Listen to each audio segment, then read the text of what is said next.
آیا تاسو د ګرامر تر ټولو مهم درس چې موږ تاسو زمانې لرو ټینسز لرو په دې باندې تاسو پوهیږئ بیا هم زه تاسو ته وایم شاید تاسو په ډیرو کورسونو کې دا اوریدلی وي چې زمانې په انګلیسي ژبه کې تر ټولو مهمې دي او دا زه هم درته وایم خو زیاتره استادان تاسو ته صحیح نه دي معرفي کړي همداشانته په مکتبو کې به هم تاسو دغه درسونه اوریدلی خو صحیح به پرې نه پوه سوي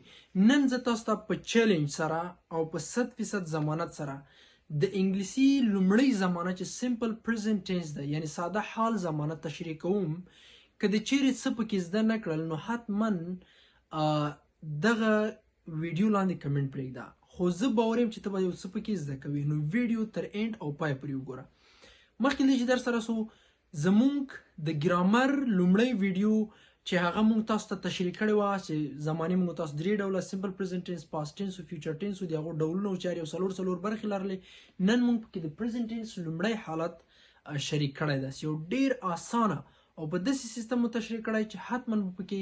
ته څه زده کوې راځه دغه درس در سره تر پایه واوره او مونږ داسې درس تاسو ته نه ده جوړ کړی چې زه تاسو ته پکې سټرکچر واخلم تعریفونه وکړم واغه وکړم دا وکړم زه تاسو ته داسې درس درکوم که ته چیرې آینده کې د یو جملې سره مخ کېږي یو ټاپک کې ته باید دا ټاپک کې خپله ته معلومات وکړې چې په دې کې حال جمله کومه یوه ده صحیح ده او یو څو شارټ فورمولونه لري زو د درس په طرف او درس به شروع کوو مونږ تاسو لرو سمپل پریزنټ ټینس ساده حال زمانه ساده حال زمانه یو داسې زمانه ده چې مثلا زه تاسو ته وایم زه له تا سره ناست یم د دریم کس په اړه خبرې کوم یا مثلا زه وایم احمد ډېر یو ښه انسان ده احمد مثلا ډېر یو لایق انسان ده یا احمد هره ورځ لمونځ کوي احمد چې د یو چا په اړه ته غږیږي د هغه کارونه بیانوي د هغه ښه والی بدوالی بیانوي دا خپله حال زمانه کې راتلی شي صحیح ده دلته موږ تاسو یو لنډ تعریف لرو که چیرې تاسو څوک وایي واټ از سمپل پریزنټ ټینس ساده حال زمانه څه ده ته به فقط درې څیزونه ورته بیانوي اول ده روټنس صحیح سو روټنس فیکټس او هابټس یعنی ساده حال زمانه له دغه دریو برخو څخه کار کوي صحیح ده ساده حال زمانه درې برخې موږ تاسو تشریح کوي کوم تشریح کوي روټنس ورځني کارونه فیکټس حقیقت کلی حقیقت عمومي حقیقت او هابټس عادتونه اوس اول راسي روټنس څه دي روټنس دا ویلی سي ورځني عادتونه مثلا زه سهار جګیږم اول زه اودس کوم مثلا لمونځ کوم ورپسې قرآن عظیم شان تلاوت کوم همداشانته سهار ډوډۍ خورم ورپسې مکتب ته ځم دا هغه کوم کارونه چې زه په ورځني ژوند کې ترسره کوم دا ټول حال زمانه بیانوي موږ تاسو ته صحیح ده حال زمانه موږ تاسو ته بیانوي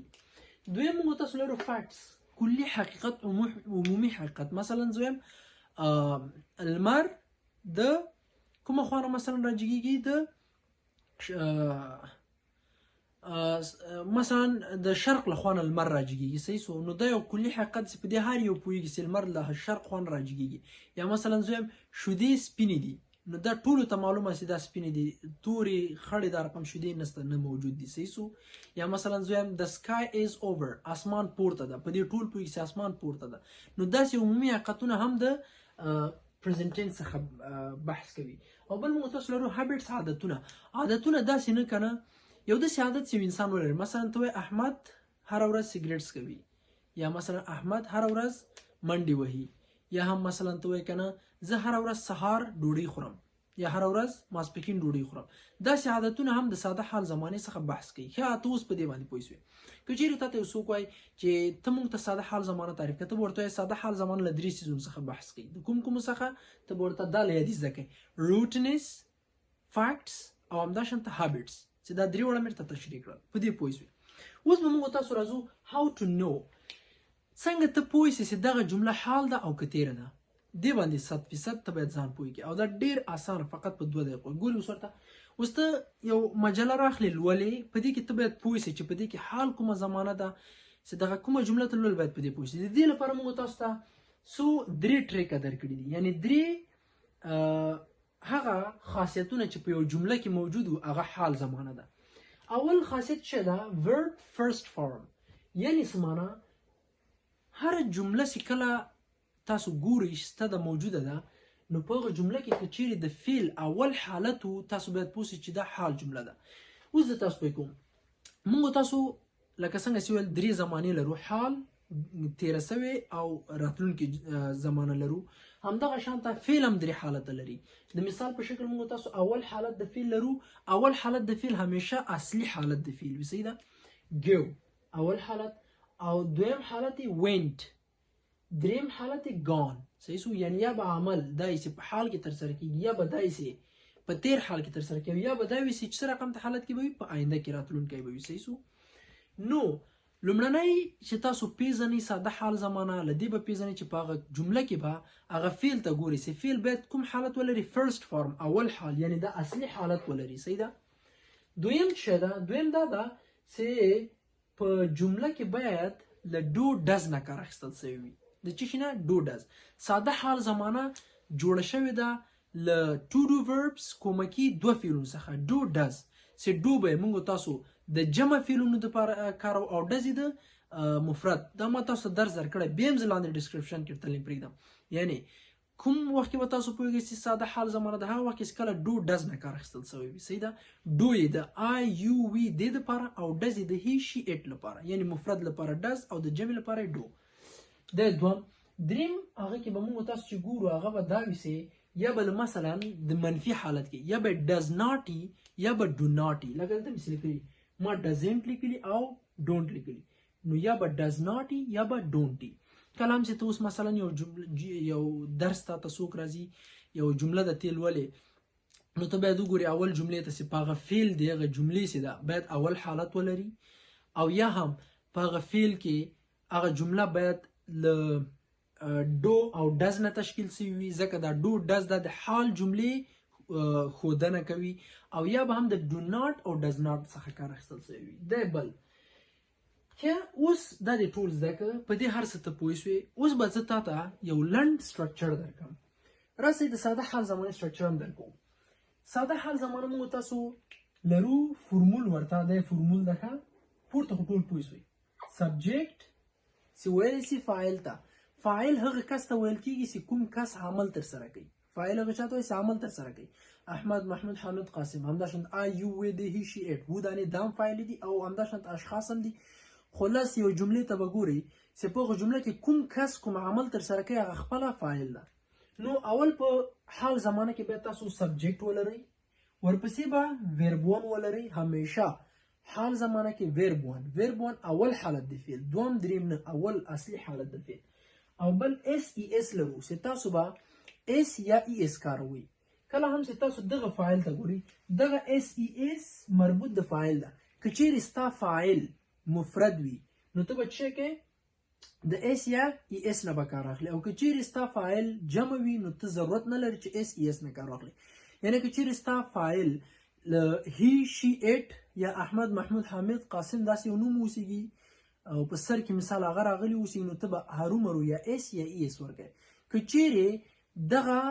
هی شي اټ نه وي، آی یو وی دی وي، نو ته بیا قانون نه لري چې اس ای اس ورکوې. یعنی دغه اس ای اس قانون فقط د هی شي اټ او همداشانته مثلا د یو اشخاصو نومونو لپاره ده. او اخر کې هم کامپلیمنت ده. ښه دغه سبجیکټ ورب ون کامپلیمنت، سبجیکټ ورب ون یا آبجیکټ سو دواړه وتلی سي. دلته بیا یو قانون موږ تاسو لرو. څنګه قانون لرو؟ دلته یو داسې قانون موږ تاسو لرو چې هغه وخت به موږ تاسو ای اس کارو. دلته ګورئ متوجه سئ. ښه یو فعل دی ولیکه، فعل ته به ته په حال زمانه کې اس یا ای اس ورکوې. کوم وخت به ته ای اس ورکوې؟ هغه وخت به ته فعل ته ای اس ورکوې چې کله ستا فعل یا په ډبل اس ختم سوی،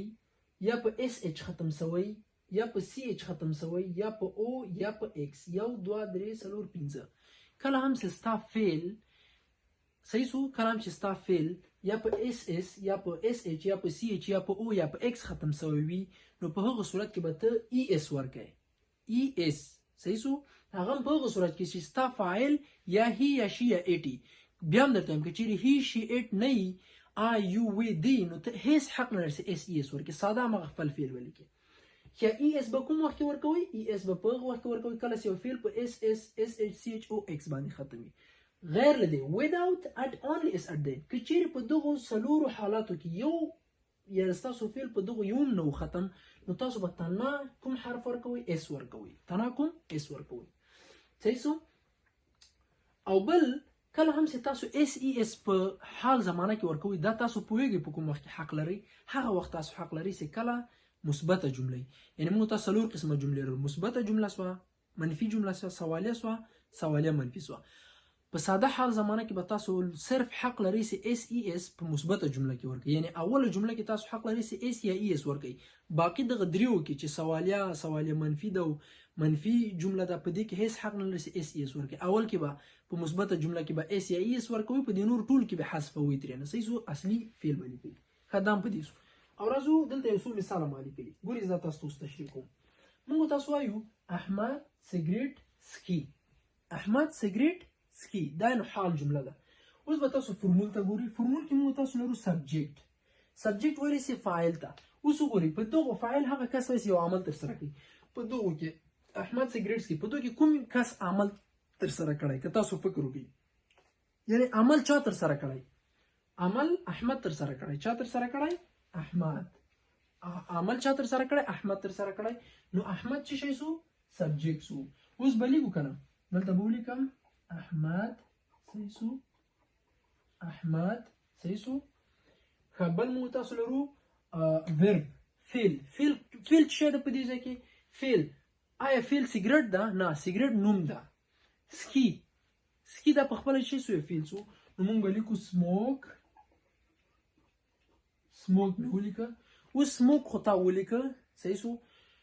اوس دغه احمد چې دا فاعل ده فاعل کې د احمد بیا څه ده دا یو مفرد ده چې وخت مفرد ده نو زموږ ستاسو فعل به حتما یا اس اخلي یا ای اس اخلي اوس به په دې ځای کې هغه وخت کې به ای اس ورکو کله چې په دغو اس اس او اس اچ او اکس به دې ختم اوس په دوه یو ختم نه ده نو صرف اس به ورکو او بیا به څه لیکو سیګریټ نو احمد سموکس سیګریټس احمد دا یو سبجیکټ سو چې مفرد کس ده او هر وخت چې مفرد کس وي نو تاسو به دې خواته فعل په مثبته جمله کې اس یا ای اس ورکوي اس به هغه وخت ورکوي چې کله په اس اس نه په سی نه په او نه په اکس نه په زیډ ختمي نو په هغه وخت کې موږ تاسو څه ورکو اس ورکو صحیح سو که وغواړو مثلا دا جمله منفي ته وړو نو څنګه بیاړو احمد سموکس سیګریټ کنه دا خو مثبت ده منفي ته احمد صحیح سو احمد چې یو په اصطلاح موږ تاسو ویلی سو دا یو مفرد ده نو د مفرد لپاره موږ تاسو له ډز نه کار اخلو صحیح سو نو وایو احمد ډز ناٹ اس به ایسته کوو سموک سیګریټ احمد ډز ناٹ سموک سیګریټ یا که چیرې بیا سوالیه ته ډز احمد سموک سیګریټ